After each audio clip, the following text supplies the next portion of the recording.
you're not concerned necessarily with keeping those starters at their particular positions. If you go 6 or maybe even 7 DBs, you bring guys down, bring them out. Exactly. That gives us more versatility in calling it on third down. Gives us a different look. Those three are in the middle. What's the difference when you go through camp and you have guys that have played? I mean, Darryl, Terrell, they've all been through everything. Freshmen frustrate you. No, to speak to what you just said, I mean, Darryl and Terrell and Ricky and Nana and, guys that have been here for the last 3 years and 4 or 5 years to that point, but coaching under me for the last 3 years, I mean, there's an understanding, there's a connection, there's a tightness in us. I mean, we know how to get through the tough, times, and we know how to progress, and we know how to keep pushing ourselves and asking more of one another. With Nana, I mean, he's been a guy that's been through some adversity, injuries, whatever. How do you see him fitting in this year?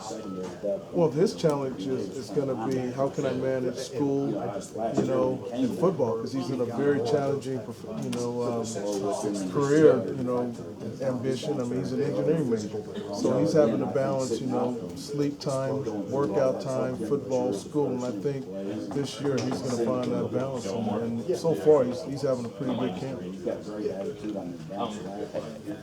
With Nana, he's played before, though, so he can help you in, I guess, kind of maybe a reserve role. Well, I mean, you'd hope to go into the season with as many corners as possibly could. I mean, because, that first year we were here, we were playing true freshmen, and we were down to our 5th and 6th corner. When you go into the Baylor game, we were down to our 3rd and 4th corner. We played 5 corners in that game. So you want to be prepared going into the Big 12 because there's so much spread. There's so many reps you're going to be taking, throughout the season. And it's a physical league as well. And you need to prepare. How relieving is that to go from a group of freshmen, like you just said, to what you have now? You know what? You shift gears. I mean, you were thinking about football one-on-one that first year, just giving them the basics. And now we're to the point where we're in calculus 4. We're studying more film. We're breaking down wide receivers, their best press release. How do they stem you off the line when you're an off man and things of that nature. I mean, our kids have a great command of what Coach Gibby wants in this scheme. And they can play all 11 positions if asked to. So therefore, you can progress in this. In this defense with experienced guys. Do you find oftentimes you don't have to sit down and explain things to some of these guys? They've already been through the motion and know what to expect. You tweak little things, you tweak receiver coming off the line, trying to change up his move, trying to defeat what you're doing. So therefore, you say, okay, what do I have in my toolbox that I can pull from?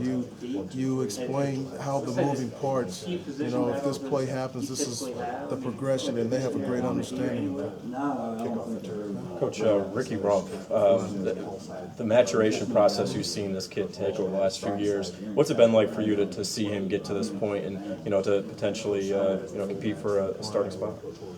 You know what, we were depleted a little bit in the safety area. So he played safety, a little corner, then back to safety, and then some nickel, and all that is pretty big difference. I mean, he's a young man, has tremendous wisdom, a great competitive spirit.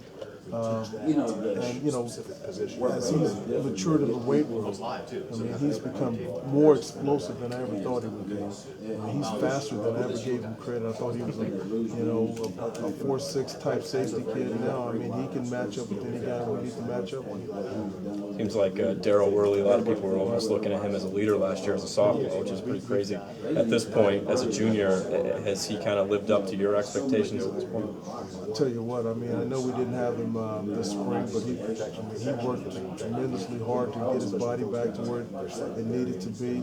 More than anything, I need guys to, I was down in Key West working out in this old crusty gym, felt like I was back in the, 70s, an old Rocky film where the weights were, rusted, and you could hear somebody singing in the background. You could hear a guy, back there cooking some fried chicken, and they had a sign up there, and it said, "Shut up and work." And that's all I want. I want guys to just shut up and work. And let's put the work in, and everything else will pay off. I think we can see a lot, you guys are working a lot on stripping the ball out and forcing those fumbles. Have you seen the strides that you want to see with that?